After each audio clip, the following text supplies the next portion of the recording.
How does the biggest misconception about Spanish wine make it a hidden gem for wine lovers?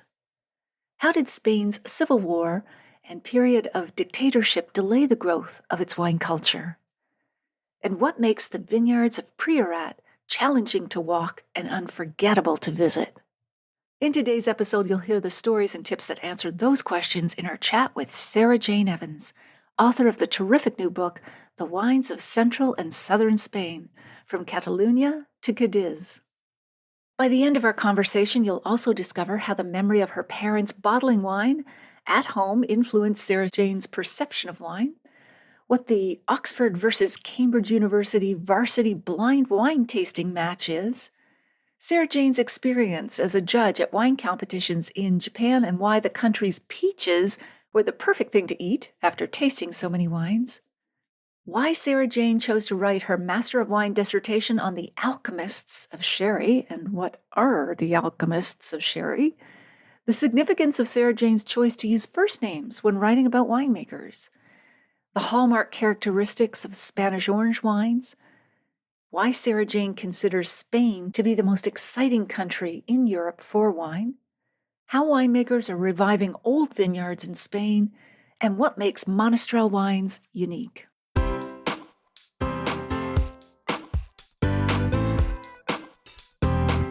Do you have a thirst to learn about wine? Do you love stories about wonderfully obsessive people, hauntingly beautiful places, and amusingly awkward social situations? Well, that's the blend here on the Unreserved Wine Talk podcast. I'm your host, Natalie McLean, and each week I share with you unfiltered conversations with celebrities in the wine world, as well as confessions from my own tipsy journey as I write my third book on this subject. I'm so glad you're here. Now pass me that bottle, please, and let's get started. Welcome to episode 358. On CTV's Your Morning this week, we chatted about how fall is here, and with it comes cozy nights and hearty comfort foods and the perfect excuse to explore some fantastic wines and whiskeys that capture the season's essence. For me, fall is like nature's fashion week. The leaves are strutting their colors, and these wines and whiskeys are also working the runway of our dinner table. They're ready to steal the show. From alcohol-free celebrations to bold spirits that warm your soul, we're covering all the bases for your autumn entertaining.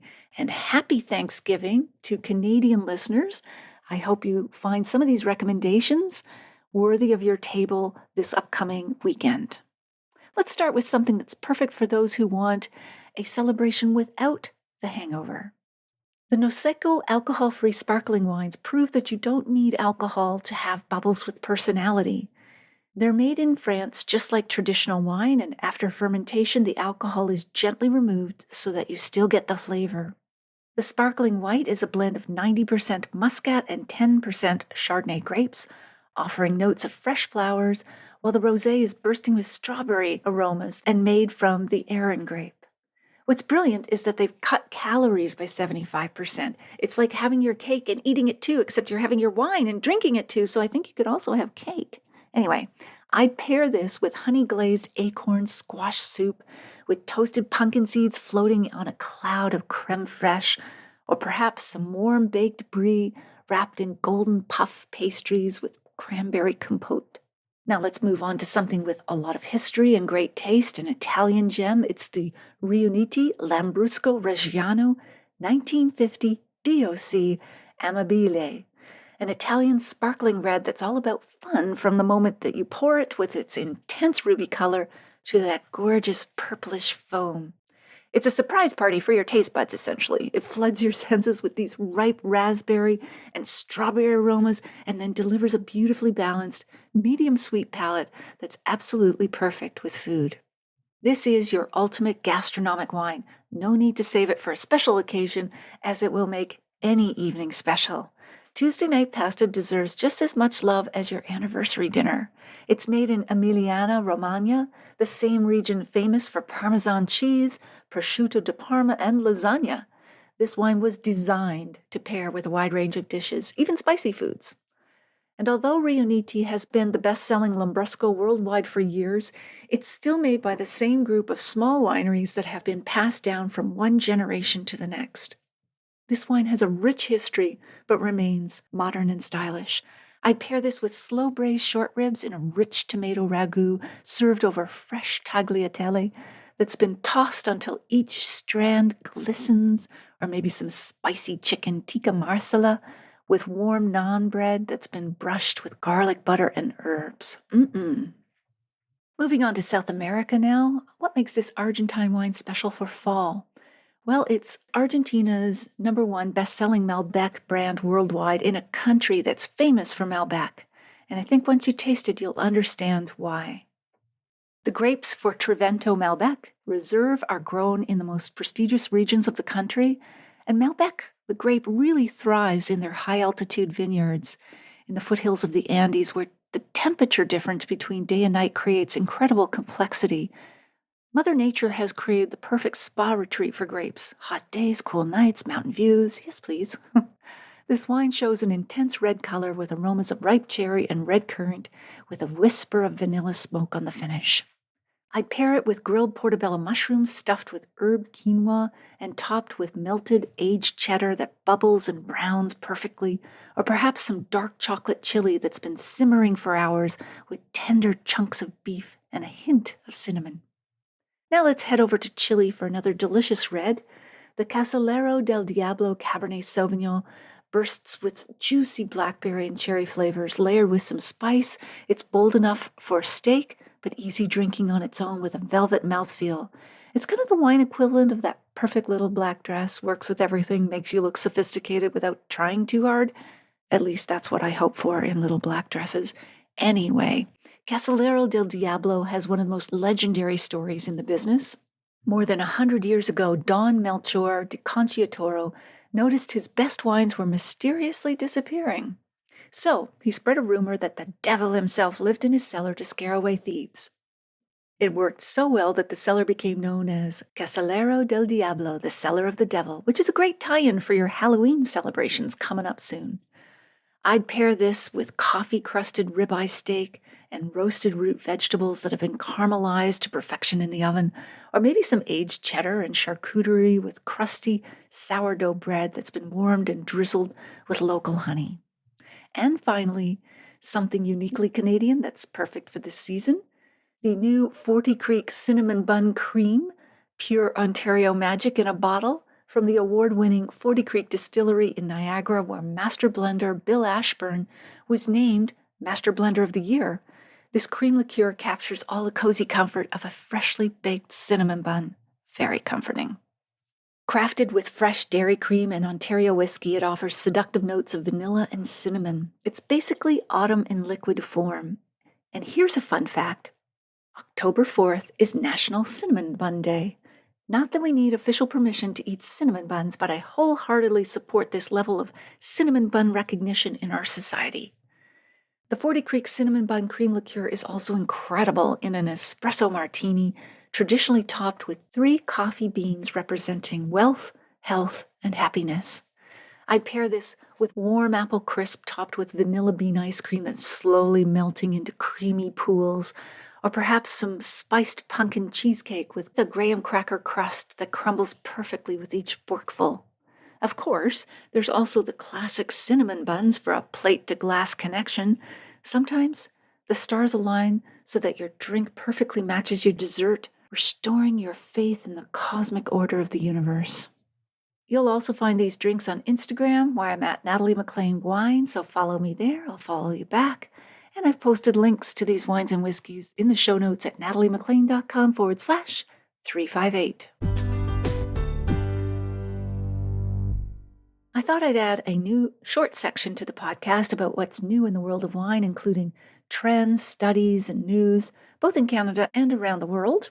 Personally, I'm curious about what's happening, and often these tidbits are great conversation starters. So, what's new trend-wise? Across Canada and probably worldwide, local wine is riding a new wave of customer loyalty. For instance, some Ontario producers report double-digit gains in DTC, direct consumer orders, this month compared to last year. Vintners Quality Alliance, VQA, wines are up 65% in the LCBO. Younger drinkers are showing the biggest uptick in support of small producer VQA wines, often driven by recommendations from friends or store staff. In bars and restaurants, 57% of consumers say that they've enjoyed Canadian wine at least once in 2025. Let's try to get that up a little bit, people, but that is encouraging given what it used to be. The surprise hit category this fall, low alcohol wines at 8% ABV or alcohol by volume from all countries are flying off shelves faster than anyone predicted, with consumers treating them less like training wheels wine and more like a sophisticated lifestyle choice. South of the border, the U.S. wine market continues its great color shift away from traditional reds, with white wine now claiming over 50% of the retail volume market.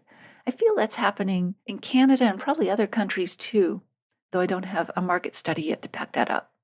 The campaign Come Over October, originally created by Cara McNeil, author of the Wine Bible, is gearing up across both Canada and the U.S.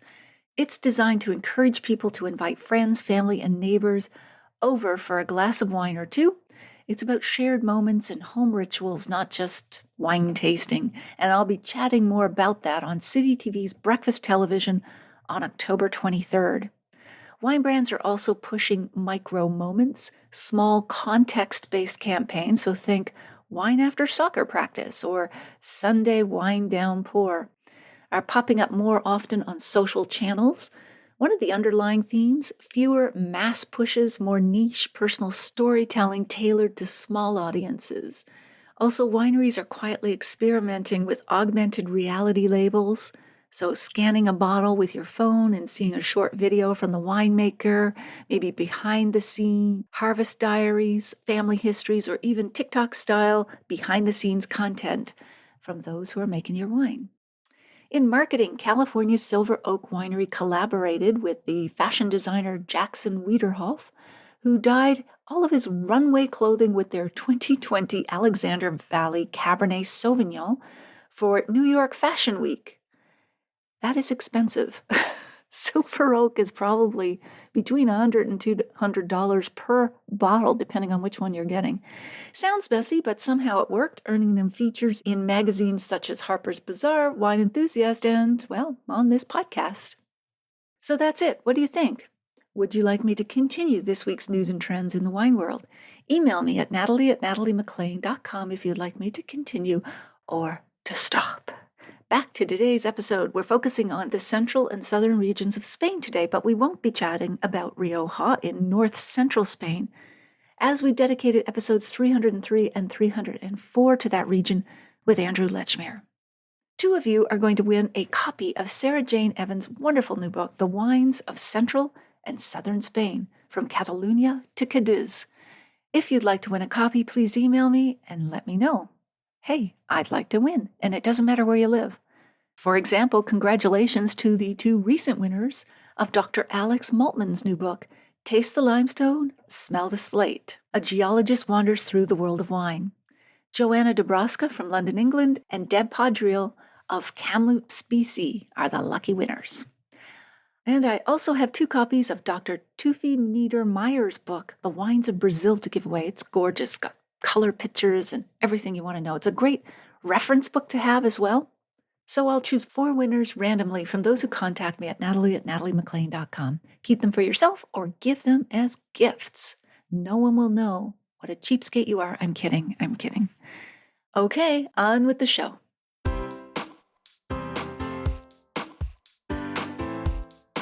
Sarah Jane Evans is an award-winning writer and a contributing editor to Decanter magazine. She fell in love with Spain after spending some months there before going to Cambridge University, where she studied the classics and later social and political sciences. Her books include The Wines of Central and Southern Spain, The Wines of Northern Spain, The Wines of Central and Southern Spain, Seville, as well as Chocolate Unwrapped, that's a bonus, and also she's provided entries On Spain and Sherry for the annual Hugh Johnson Pocket Guide to Wine, Sarah Jane received the Royal Order of Isabella the Catholic, awarded by the King of Spain, and she has been the chairman of the Institute of Masters of Wine and president of the Guild of Food Writers. Outside her wine life, I don't know how she has any time outside of that, but she is a founder member of the Academy of Chocolate. Your life sounds like so much fun, Sarah Jane. Welcome. I'm so glad you're here with us. It's really, really a pleasure to be here. And for me, we're talking originally on a Friday afternoon. And so it's the weekend. I have a glass of wine here and I can smell that my husband is cooking a spicy Indian dish for supper. On Friday evenings, we always do something spicy. So what are you going to pair with that spicy dish? Something from Spain? I'm sure we can talk about it, but the key thing is that it's an orange wine. I think you can see from the colour. And something that they do in Catalunya really well is these orange wines from white grapes, but with using the skins. It's not a chilled white wine like you would have a Sauvignon Blanc. It's sort of more room temperature, and it's great with spicy food. That sounds so good. You've already whetted our appetites. Before we dive into your very distinguished career, tell us about the wine your parents used to bottle at home. Well, I'd like to think this was a moment that took me on a career and I ended up where you and I, we could never get us talking together. But in fact, I guess it was nothing to do with that. When I was I think it must be about 9, and my brother was 11, my father got together with some friends and shipped a barrel of this liquid to our house. And the car was taken out of the garage. And the barrel was put in the garage and stayed there, sleeping for about 3 months. And then on a given Saturday, all these adults turned up, and the men used a piece of rubber piping to take this red liquid out of the barrel and put it into bottles and put corks in. And then the wives made paste, glue, and glued on labels. And then what I particularly remember is that after having a lunch, which my mother had made, and I still live in this family home, so that's why it's so resonant to me now, because I can imagine it all. They all went to sleep on the grass in front of me. So there was clearly an association between this red liquid and this going to sleep afterwards. And I think we've all learned that since. There is an association between the two. So I was reflecting on it the other day and I said to my brother, what is this thing? It seemed like a huge barrel. Remember, I was only 9, but in fact, he said it was from the Rhone. So it was probably it was a 225 litre barrel, probably. I mean, it probably wasn't very large, but it seemed to me enormous at the time. So having done that once or twice, they went on. It became quite a thing until, of course, well, this maybe ages me. At a certain point, those wines had to be sold bottled in the chateau. So you couldn't ship over barrels in the same way. So I think that's a historical event that you wouldn't do now. I'm not sure that would have turned me on as a 9-year-old. Oh, you drink this and then you have to go to sleep. Fun for adults, not so much for kids who want to stay up. But then again, maybe you did after they went to sleep and you had more fun. That's a great story. Now, you judged the Paul Roger Varsity Wine Competition. What was that? Well, it's fascinating. Every year, the Universities of Oxford and Cambridge, so when they have a competition between themselves, it's rather, how can I say, it sounds rather elitist, but it's called the Varsity competition. And whether that's rowing or cricket, or now they have wine. And so the wine competition is a blind tasting. And I represent, because I went to Cambridge University, I represent Cambridge judge. And then there's the Oxford judge, is Jancis Robinson, she went there. And these students come who are either undergraduates or they're doing postgraduate degrees. And they have to do a blind tasting. And we have to do it as well. And I have to say, having finished all my exams as a Master of Wine, I'm really... blind tastings are not fun. They really put you on the spot. So these students come along and they write terrific tasting notes. And you think some of them will only have been studying wine for a couple of terms because they've gone to university to study chemistry or English or whatever. So then we have to do speed tasting, blind tasting, and then we have to mark their papers. And what they then get, if you're a lucky winner, is you get a magnum of Paul Roger, or you get multiple champagne bottles. It is fascinating to see this very international competition. I'm very pleased to say in the last few years, Cambridge has come top, so well done. Yay. But it's nothing to do with me, I think. But it is interesting. As a student, I know, it's always thought students drink a lot of cider or beer, but I didn't really drink either of those. We might come to sherry because I drank a bit of that. And I didn't seriously drink wine. So it's quite fascinating to me to be now with students who are absolutely expert in the Grand Crus of Burgundy and all of that, when to me it's, it was only something I came to much later. So do they get out early in the morning like the rowers do and they're like drinking and how do they train for this? Or is it just like training for a Master of Wine program?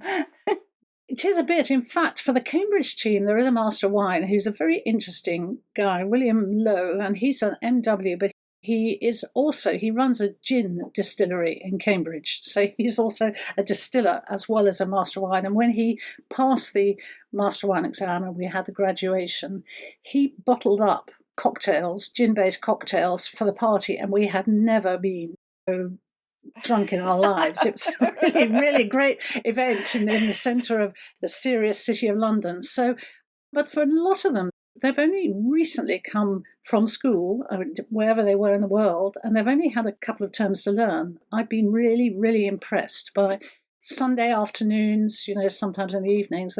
But I suspect it's a very nice escape from this studying, intensely, whatever your exam topic is. Absolutely. I don't know what the drinking age is in the UK, but they would barely have come of age to be legally drinking, let alone competing. That's very true, very true. Well, you've set the tone off right with people falling asleep after wine and then getting drunk. But we know moderation is what we all strive for, but I love those stories.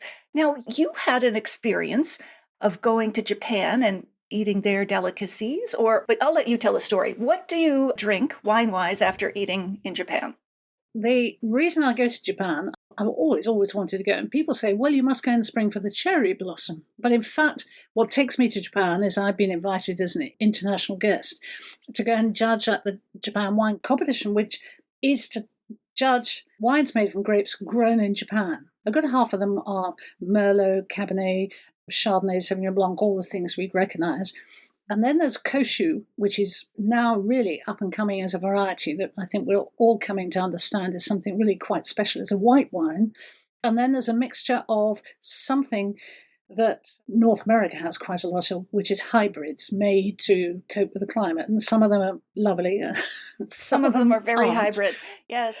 Yes, that's a nice way to put it. The thing that's really nice is that the judging takes place in the area very close to Mount Fuji. So Fuji-san, as it's called. So it's Yamanashi. It's the area. It's about an hour outside Tokyo.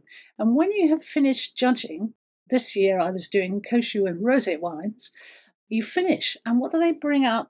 Now, if you're in Australia and you were judging at a formal wine competition, they bring you beer. Everybody drinks bottles of beer, which is not really my thing, but it is the thing for refreshing after a wine tasting at an Australian competition. They bring you trays of peaches, cut up peaches. And I have to say that Japan has the most beautiful peaches I've ever tasted. And there's something about the Yamanashi peaches. I'm now becoming really geeky expert in peaches that are very juicy, but quite firm, and they don't just collapse on themselves.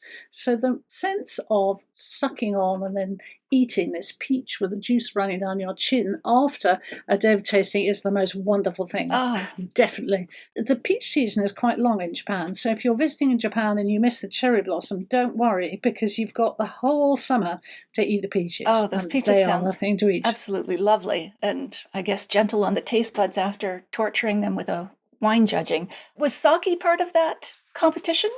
Well, sake is something you do afterwards. You get winemakers who take you out and you go out and have amazing sake evenings.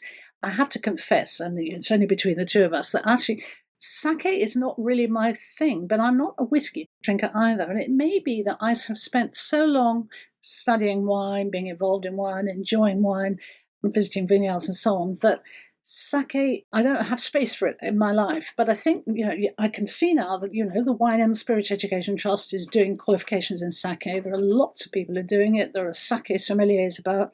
Interestingly, sake is one of those drinks you can serve warm. I'm not great with warm drinks either. Right. That's why I love rosé. It might be an age thing, I don't know, but I love it chilled. It's so refreshing. It's true. Often on Friday evenings, we go down to the bar down the road and I have a rosé because I don't want to think about anything complicated or write tasting notes or think about the winemaking. But because I can guarantee too that it will be really cold. Yes. The red wine may be a bit warm. It may have sat on the shelf for a long time. And if it's a warm day, I agree with you, much rather have a rosé. Swimming in soup, warm rose reds. Ugh. Now, you were awarded the Officer's Cross of Isabella the Catholic from the King of Spain. That sounds very highfalutin. What is that award? And tell us why you received it. I was very, very touched, you can imagine, to receive that. So I first went to Spain just before I went to Cambridge University. It was just the right time in my life. I fell in love with it, with the people, the food, the culture, the history, everything. So since then we had some very dear friends who became godparents to our children, and we went back and back and back for holidays. So I was gradually able to skew my career towards doing as much as possible with Spain. Until the end, I became a member from the work I did with Wines of Spain, a member of the Gran Orden de Caballeros del Vino, the Great Order of Knights of Spain, which basically means that in London once a year we can dress up in glamorous red clothes and velvet caps and have a great dinner.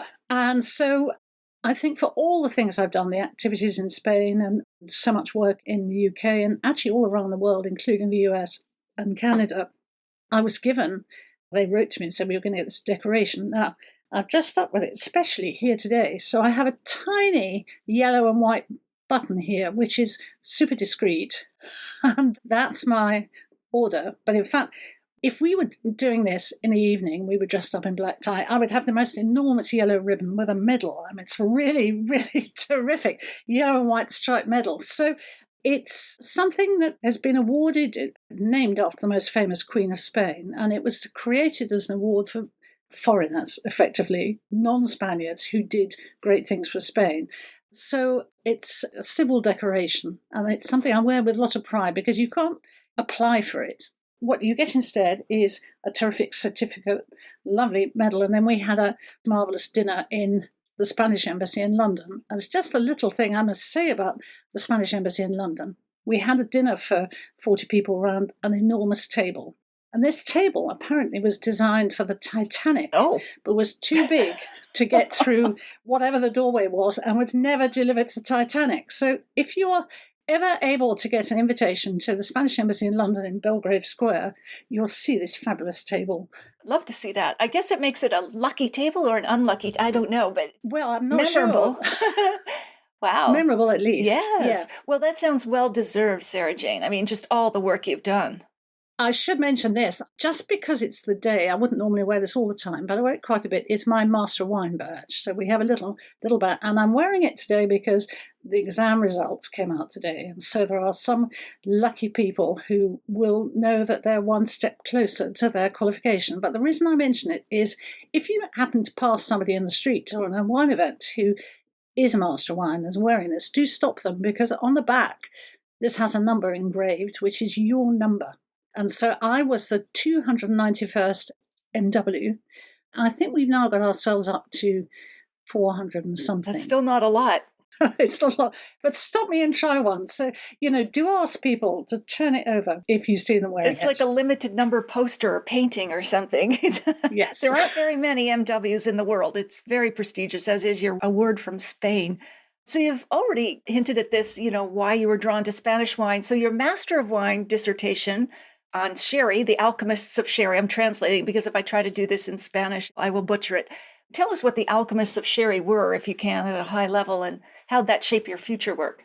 It's a very exciting thing, but I fear that the way I'm going to describe it is a little bit geeky, but there were a very important group of people who also happened in other parts of the fortified wine world, so in Madeira and in Port as well, but particularly in Madeira, and they're the almazanistas, and they are effectively small private individuals who had their own cellars with sherry barrels in it, or with wine which they made for aging. And the idea was that they never sold their wine to the public, but what they did do was to sell it to the wineries, to people like González Baez, Lustar, the famous names. And then those companies sell the wines. So we never really knew about these guys. And some of them were very good. There was a little supplier who was always going to be great. And then I guess, it was, shall I say, last century. It was some time ago. Lustau, a very famous and lovely company, started a project, a really lovely project, saying what we'll do is we will select, let us say, I think it was about 12 of these little companies, and we will bottle them up, and will say Lustau on the label, but underneath it will say the name of the family or the name of the person who's actually cared for this wine. And so it recognised for the first time the quality. When you write any kind of research paper for the Master Wine, they're wanting you to do something original, and nobody had done any research into it. So the first thing you do when you're telling the Institute of Master Wine you're going to do this piece of research, they say, well, you need to give us all the things that have been published about this. And you say, well, there's nothing being published. It is all original. But it was a really, really lovely thing to do, and it enabled me to get closer, much closer to, I could spend a lot of time in Jerez and get much closer to people where I just fell in love with the place, but not just me. So while I was in Jerez doing interviews and so on a number of occasions, my husband always came. He's my, how can I say, chauffeur, bag carrier, companion, fellow drinker. Our small daughters, who were small then, so Richard would be with them by the swimming pool when they had fabulous weeks in Jerez by the swimming pool generally and eating tapas. And then I would go and do the interview. I think that's what's always been great about my life in wine, and I'm sure the same for you, is that actually while you are in these exceptional places, tasting wine, talking to people and so on, at the same time they are really culturally very interesting, and their food is fascinating, and the countryside is terrific. Even looking at the view behind you, for instance, Yes. It's painting. your screen. Yes. Exactly. They are wonderful, wonderful places. So, as I said, when I first went to Spain before I went to university, and then I just kept going back and back. And for many people in Europe, the place they go to is France. But unfortunately for the French, I say unfortunately for the French, when I was 16, I did an exchange for a week, a simple week. I went over to France for a week to Paris, lucky me, and then somebody from Paris came back. And I really disliked it from beginning to end. I thought the food was terrible. I really disliked the French. The French food, it's renowned for. Oh. And so I've always been like that, I'm afraid. So it's been like that for the French. It's very unfortunate, but it has been to the bonus of the Spaniards, so where I've always had such pleasure seeking out delicious things there. Yeah, I can see your path now. Now, just for those who may not be familiar with, I said sherry, which is both a wine style and a town, and you said it in Spanish, which is Jerez, like with a TH, but it's Jerez. So it's like Jose, it's no hard J, Jerez. So just if folks are wondering what you're referring to, but I'm talking about. Yeah, exactly. So in the book, your book, you write with warmth about using first names for winemakers. Speaking of names, quote, when you've scrambled over rocks together, surnames are redundant. Can you share a moment with us when that sort of friendship crystallized for you? Yeah, I can think of a couple, and I particularly mention it because there's a rather formal way of writing that I have to do. If you write in newspapers, it's very obvious, and magazines too, that you introduce Natalie MacLean on the first occasion, and then thereafter, this person is called MacLean, even though it's Natalie. And yet all these people I know so well. So I can think particularly of visiting Priorat, or Priorat as it is also spoken. Priorat is very famous for, first of all, for having slate soils, so it's very crumbly, and they are extremely steep. The vines grow as bush vines on these extremely steep, they're called costairs. So they're not trained on slope. Wire trellises. Each one is an individual free-form bush. Yeah. There's a lovely company called Mas Deutsch. Once you get into Catalunya, the pronunciation is difficult. It's spelt Doix, but that's Deutsch. And Valentí Llagostera is from that company. They make exceptional wines. And he, on more than one occasion, because he doesn't give up, I can get up one of these steep slopes. But the problem is coming down when the soil is crumbling and your desire is to hang on to the bushes, and yet if you yeah. if you pull at one of these bushes, you're going to uproot 100-year vine or something. Absolutely, and the value of these individual bunches of grapes. So that brings you, if you've survived that kind of relationship, it's not Mr. Senor Llagostera any longer. It's Valenti, who is the person who's kept me alive on that slope. Yeah. Definitely. And, you're visiting, trying to look terribly serious. Here am I, I'm reporting on, whatever it is in the wine industry. And in fact, you're scrambling, hanging on for dear life. And so you become friends very quickly. I'll bet. You might even get into nicknames at that point if you're kind of going down with the avalanche together. But is there a bottle of Spanish wine that's been most personal or most memorable to you? I usually try and say it's the next one, often because that's some kind of diplomatic, because you never quite know. There are people you will talk to, and I really respect them, who can say, when I was, 19 or 23, I was given a bottle of Burgundy, Chateau, well, no, I don't know what. And that said to me, wow, wine. And I don't think I even had a wow wine. I have to confess that I grew into wine in quite cheap, what you would buy as a student is they were kind of mass market wines. And there are wines that have stopped me in my tracks since. Actually, I would say, I might mention a wine from a company in Australia, simply because normally as a prepared wine writer, what you do is before you go and visit on a trip, you make sure you've studied all the wineries, so you know when you arrive which wine you're going to taste and which is the good one and who's given it points or what's special about the vineyard. I hadn't had time. I was in Western Australia, and it was a Sunday afternoon, and I was being picked up by a charming man, and he just said, I just think we should taste my white wine first. How do you feel about that? And I was like, yes, of course. It had been a long week, and I was really, I don't mind. Just, yes, please. So we had his shot, and it was terrific. It hit me at the right moment. And it was from a company called Priorat, and they were Piero, and it was just at that time absolutely perfect. Now, since then, there have been so many other Australian Chardonnays, but there are ones that you just remember as being special. Similarly, I think across Spain, one after another after another.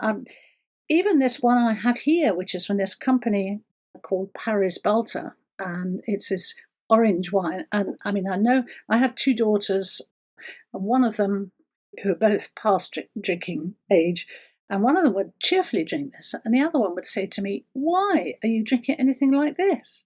Why doesn't she like it? Is it because it's not like, let's say, floral like a Sauvignon Blanc? The grape variety is Garnacha Blanca, which doesn't Grenache Blanc. It doesn't smell of flowers, and it has this texture as if it was a red wine, which seems quite unnatural if you're because drinking. It's skin aged. It's the skins have been left, which they usually are not for white wine. So you've got that middle ground of the orange wine. Yes. Exactly. And so she's very unsure about it. Maybe let's look at the alcohol of this. Yes, it's 12. You see, what I like about it, it's only 12% alcohol. So that's a most enjoyable thing. But, when you're out with a group of friends, you need to choose carefully. This is something that Spain does. But Spain, we all think that these wines come from Georgia or some other. But Spain also does sparkling wines, sweet wines, sherry-type fortified wines, red wines and white wines. I don't need to travel if I'm in Spain. And is Spain the number one wine producer in the world? Well, it's going up and down. I think because we've had this vintage variation now with the climate change. I think it might well be. Because what you think about is south of Madrid, south of the centre of Spain, you have these mile upon mile, kilometre upon kilometre of this white grape, Irene, which was really, because nothing else will grow there, it's in the Don Quixote country with the windmills. Yes, Miguel de Cervantes, yes. So you have lots and lots of this white. Is it a workhorse wine kind of thing? Is that rustic? Yeah, okay. And it was used a lot for distillation. So when you want to distill something to make brandy, then perfect. That's the thing you need. But now there are beginning to be people who are making very nice, delicate wines with it. So everything's changing at the moment. So that's why I think that country is so exciting. Yeah, Spain. We're going to dive more into that. But just before we do, maybe just draw us a quick mental map of where Spain is in Europe for those who are over here in North America and just going, okay, where was that? So it's on the most westerly part. Now, even I had to think between east and west. I'm gesturing, which way it is. The most westerly part of Europe, pointing towards the Atlantic. It's kind of square-shaped. Below Spain is North Africa. So that's where you are. And then a little bit, I say it's a little bit, maybe it's large and a little bit. The left-hand side, the west side of Spain, is actually Portugal. In the very, very early times, it was the Iberian Peninsula. So it was that squarish lump which sticks off the end of Europe. It lies below France, and on the other side, I guess you'd say on the east side, you would find, if you sailed, Italy.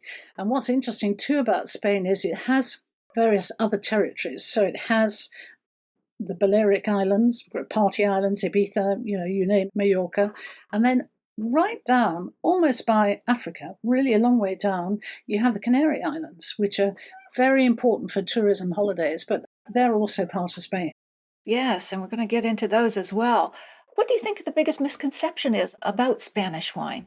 Well, very unfortunately, I think people think it's cheap and cheerful. So that's great. So that we're at this time of the year, the beginning of the fall, autumn season, we're beginning to think about catering for parties in the winter. And what will you do? You will get, well, I used to work for BBC Good Food magazine, and every year they had features on how to make a sort of punch or cup that you would have. And the base was always garnacha, a cheap red Spanish wine to which you could add spices and oranges because, frankly, nobody cared what the wine was like, but it was cheap. That image is very hard to get rid of. So when you look at a fine wine list, if you're in a Michelin-starred restaurant somewhere out there, you will start off with maybe champagne, and then you'll have France, and then you'll go into Italy, and then if you're lucky, Spain will come next. But you might well find that Germany comes after it. In the same way, the good thing about that is, though, and I think there is a good thing about that, is that it makes very top wine in Spain still very good value. So it shouldn't be the case. I was with a producer in Rioja yesterday who produces some very fine red wine, really lovely Gran Reserva, and he was selling his bottle for something like 60 euros. I don't know what the exchange is, but then it went up to about 80 euros, and then he's pushed it up to 110. And frankly, he should be selling it nearer 200, but it's just that the market won't quite bear that. So that if you look at auctions, which is the other end of the market, you'll definitely find France and Italy and California there. But will you find Spain? Hardly at all. There's Vegas, Assyria, and a couple of others. Right. And yet Spanish wines do age well, like the top ones. Yes, absolutely. There's absolutely no doubt about that at all. I suppose there's one thing we should say, that since Spain famously had a civil war just before the Second World War, and after that they had a fascist dictatorship that went on till late 1970s. So they didn't join Europe until 1980s. So during that time of the dictatorship, they were told what to farm, where to farm, how to farm it. So there was no sort of priority about fostering a wonderful wine culture. So that's only really coming in the last 40 years, and that's what's made the difference. Spain has just been a little bit behind, but it has to escape because you can't survive on paying growers next to nothing and making very cheap wines. And that fascist regime, is that why there are so many cooperatives in the country? Well, yes, that's certainly part of it, because for us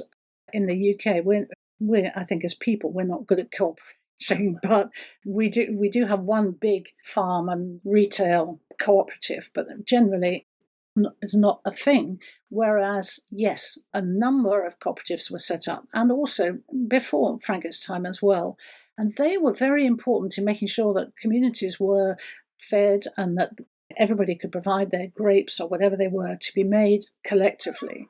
And often you go to cooperatives and they will have petrol stations and shops of different kinds, and they may also process different fruits. And there are some lovely fruits you will buy, which you will see will have come from a cooperative. But it's taken time, so that, where once upon a time they would simply take all the grapes and stick them in a tank and ferment them. Now, people like Masters of Wine are coming in as consultants and helping them select the best. And so there are some really, really excellent cooperatives who are able to produce cheap wine, but also fine wine.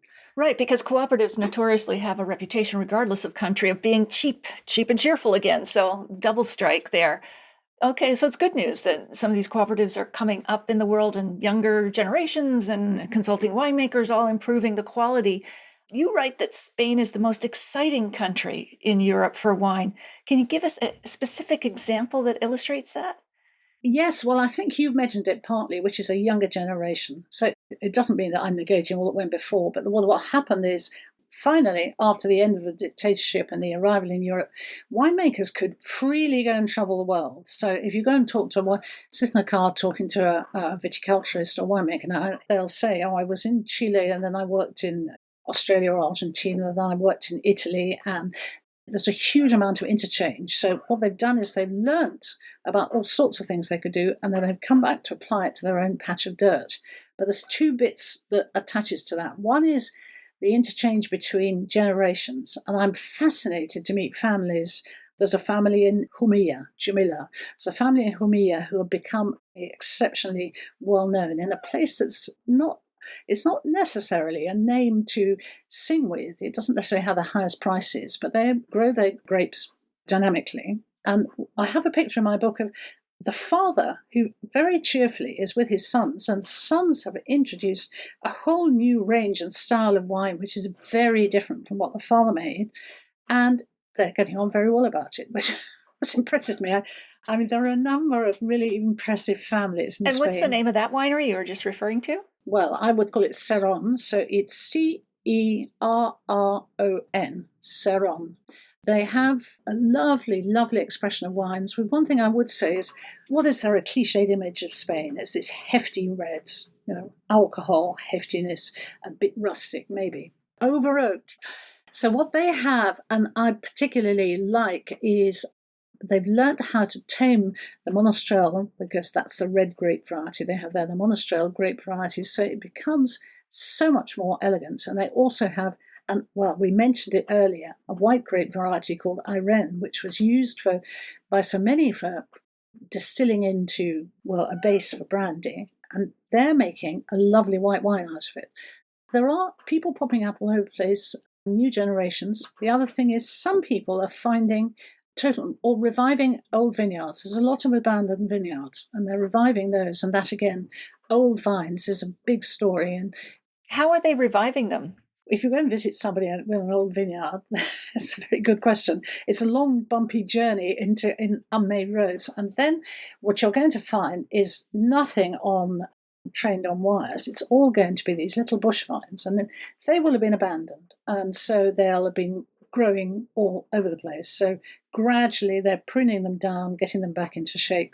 They're also finding that there are some older varieties there that nobody realised. You're finding interplanted between maybe the variety like Tempranillo, which we all know is the red grape variety of Spain. They're finding all sorts of other grape varieties as well, maybe in small quantities. And so now the work is being done to see if any of those are worth building on. And I guess one of the people who's been doing it the most amount, the most well-known company who's been doing a lot of work for years, is a company, Torres, who are outside Basel. Large company, yes. Yeah. And what's interesting is they're a big name, very big name, but at the same time, Miguel Torres Sr. has been investing, I don't know, it must be 30, 40 years now, in getting people to bring him unknown varieties, and he puts them in his test vineyard. I would say at that point, I've just called him Miguel Torres, but every single person in my book is called by their first name, except one, and that's Mr. Torres, because in the business, he is Mr. Torres. I see. Is he formal? No, he's not formal at all, but I think it's respect for his age now. He may be retired, but he will never retire. He's the most vigorous and dynamic person like those old vines. I've come across. Yes, absolutely. Shrubby vines. You mentioned Monastrell. Is that the same grape as Movedra, Matero, and it's named different things in different countries? And does it have similar styles as those other grapes, like smooth and, I guess, full-bodied? Yes, so Monastrell, the Spaniards will definitely bang the table and say, I'll try not to bang the table here. Monastrell is theirs, and it went from there it's basically a Mediterranean grape variety. It's from the East Coast, the Mediterranean coast. It then went north into France, and then subsequently the Australians, who make so much of it, as Matero. Well, I mean, obviously the Australians came later, didn't they? So no, they had Spanish. So undoubtedly, there are monastrels in Spain which are hefty, burly, full of alcohol, bold. And then there are people who are also making wines still they are full-bodied, but much more elegant. And I think probably the most famous one, and the one worth seeking out, is a winery which has had 100 points for its wine, which is something called Casa Castillo. So Casa Castillo. So it's basically a house with a castle, as it were. The building was made by French prisoners of war in the 19th century. And what's very interesting about it is, unlike many businesses which buy in grapes from all over the place, they have their own vineyard. And within that vineyard, which is much of it Monastrell, they have an area which is where the grapes are planted on their own. I'm doing this kind of gesture now, planted on their own rootstocks, because they never had the louse phylloxera, which eats the roots, kills the plant effectively. That's because it's so dry up there and the soil is so sandy that the phylloxera louse could never survive. So can we taste the difference? They are very good wines, but is it possible to say that a vine that grows on its own rootstocks, we feel it must be better? But could I taste the difference blind? I'm not sure, but you'll find them there at Casa Castillo. That's fascinating.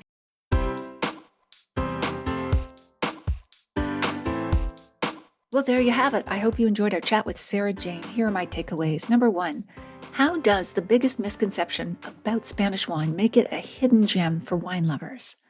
So as Sarah Jane explains, in the past and to some extent today, unfortunately, people still think of Spanish wine as cheap and cheerful. She used to work for the BBC's Good Food magazine, very beautiful magazine, by the way, and every year they had features on how to make some sort of punch. And the base was usually Garnacha or some cheap Spanish wine, and you could add spices and oranges and all kinds of other things, because frankly, she says, no one cared what the wine was because it was cheap. And that image is hard to get rid of. So now when you look at a fine wine list, she says, and you're in a Michelin-starred restaurant, you'll start with Champagne, then maybe France, then maybe you get to Italy, and if you're lucky, Spain will come next. But you might well find that Germany follows that. The good thing about all of this is that it makes top wines, and all wines in Spain, amazing values, and I have to say, I agree 100% wholeheartedly. Number 2, how did Spain's civil war and period of dictatorship delay the growth of its wine culture? Sarah Jane says that since Spain had a civil war just before the Second World War, and then after that, they had a fascist dictatorship that went on until the late 1970s, they didn't join Europe until the 1980s. So during the time of the dictatorship, they were told what to farm, where to farm, and how to farm it. There was no priority about fostering wine culture or quality wines. That's only really coming about in the last 40 years. So Spain has been a little bit behind, she says, but it had to escape from those constraints because you can't survive on paying growers next to nothing and making very cheap wines. So we're all glad about that change. And number 3, what makes the vineyards of Priorat challenging to walk, but unforgettable to visit? Sarah Jane says Priorat is famous for slate soils, but it's very crumbly, and the vines grow as bush vines on extremely steep slopes called coasters. It's probably because people are coasting and sliding their way down. She was able to get up on the steep slopes, but the problem is coming down with the soil as it's crumbling. And as she says, your desire is to hang on to the bushes, but you uproot one of these, you're uprooting 100 years of history and the value of all these grapes. So if you've survived that kind of relationship and struggling and staggering down a steep slope, as she says, it's no longer Signor Lagorosta, it's Valente, catch me. When you're hanging on for dear life, you become very good friends very quickly. In the show notes, you'll find the full transcript of my conversation with Sarah Jane Evans, links to her website and books, the video versions of these conversations on Facebook and YouTube Live, and where you can order my book online now, no matter where you live. If you missed episode 146, go back and take a listen. I talk about Penedès, Spain, Croatia, and kosher wines with Kate Dingwall, and I'll share a short clip with you now to whet your appetite. The wines of Georgia are so incredibly fascinating. Just the processes, they're so historic, like the amphora. The clay vessels. Clay vessels buried underground. And it was just such a fascinating experience for me to be like, wow, I know nothing about this. How cool. Is that where orange wines originate? It is. They call them amber wines, but yeah, the extended skin contact of the white wines, it dates back thousands of years in the country. Wow. Did you discover any unique food and wine pairings with Georgian wines? Yes. They have some really beautiful dishes that I had also never experienced, like beautiful, like cheesy egg breads that just pair so interesting with lots of eggplant, lots of walnut sauces, just really, really beautiful kind of veggie forward dishes that pair beautifully with these amber wines.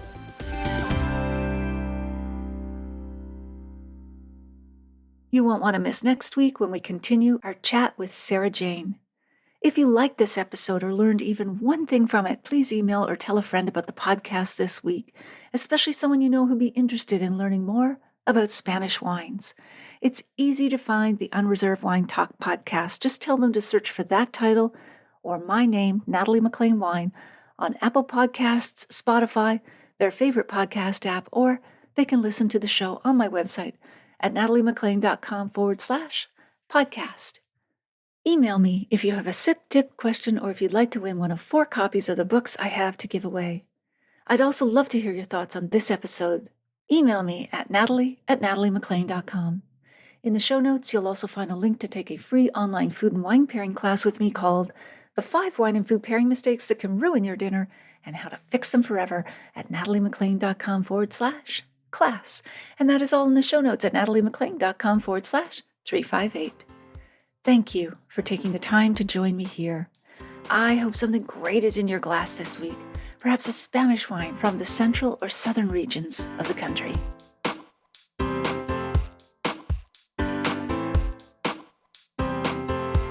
You don't want to miss one juicy episode of this podcast, especially the secret, full-bodied bonus episodes that I don't announce on social media.